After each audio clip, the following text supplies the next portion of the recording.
Welcome to The Explainer. Today, we are diving right into an incredibly complex, deeply tragic, and historically rooted crisis, the ethnic conflict in the Indian state of Manipur. To really understand what happens when deep geographical, demographic, and political fault lines tear a society apart, we need to look past the standard headlines. We're going to unpack exactly how a localized crisis escalated into an absolute humanitarian emergency. All right, let's just start with a number. 60,000. That is a massive, staggering number. And it represents the amount of people displaced by this violence over the last 3 years. We're talking about real individuals who were forced out of their homes, living in temporary relief camps, and completely separated by heavily guarded buffer zones. It essentially became a de facto ethnic partition, right inside a single Indian state. So to really wrap our heads around this, we're going to look at 5 key areas. First, a state divided. Then we'll look at the hills versus the valley, the actual sparks of the conflict, the breakdown of order, and finally, a fragile path forward. Okay, part 1, a state divided, and the sheer human cost of it all. Let's ground this tragedy in the reality on the ground. The violence that erupted between the Métis and Kuki-Zo communities has been absolutely devastating.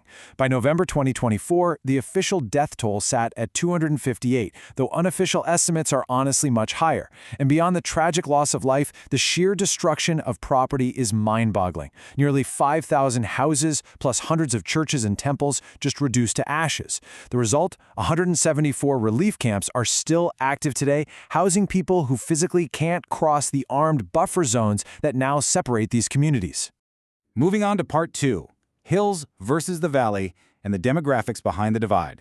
Think about the geography here for a second, because there's a very stark foundational contrast.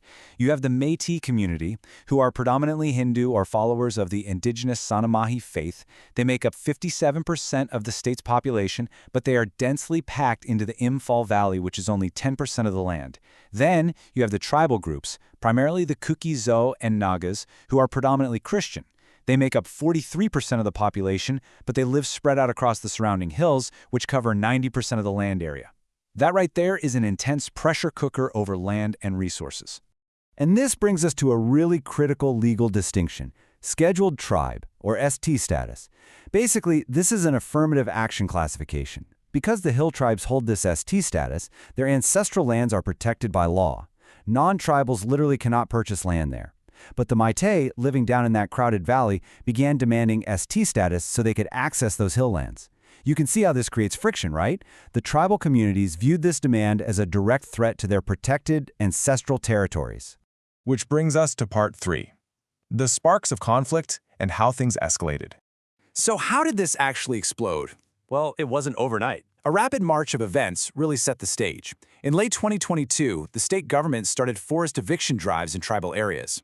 Then, in March 2023, they controversially pulled out of a ceasefire agreement with Kuki militant groups. But the absolute tipping point? That was an April 2023 High Court order that actually recommended SD status be granted to the Métis. That specific ruling culminated in the May 3rd Tribal Solidarity March. Protests turned into counter-blockades, and it rapidly devolved into the initial deadly riots. And, adding absolute fuel to the fire was a highly contested political narrative. The state government started blaming the growing insecurities on illegal immigrants fleeing the civil war over in neighboring Myanmar. But critics and independent monitors pointed out that this narrative effectively scapegoated the tribal peoples. It equated long-settled Indian Kuki citizens with newly arriving Chin refugees, and as you'd expect, that drastically amplified communal fears.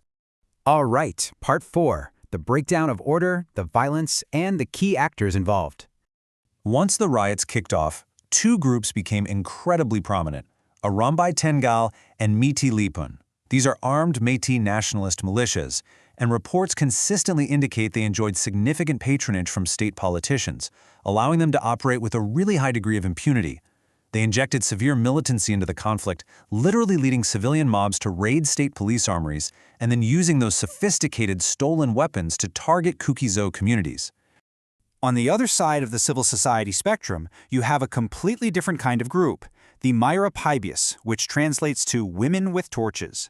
Now, historically, this is a widely respected Métis women's nonviolent resistance movement.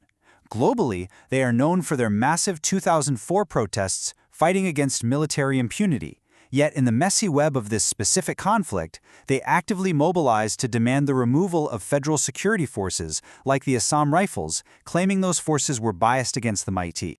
Now, you might be wondering about those federal forces, like the Assam Rifles, and why they were so controversial. Well, they operate under this incredibly unique, kind of messy dual control structure. Administratively, they answer to the Ministry of Home Affairs, but operationally, they're commanded by the Indian Army.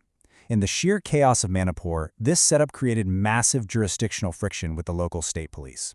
It led to widespread accusations of bias and seriously hindered effective peacekeeping.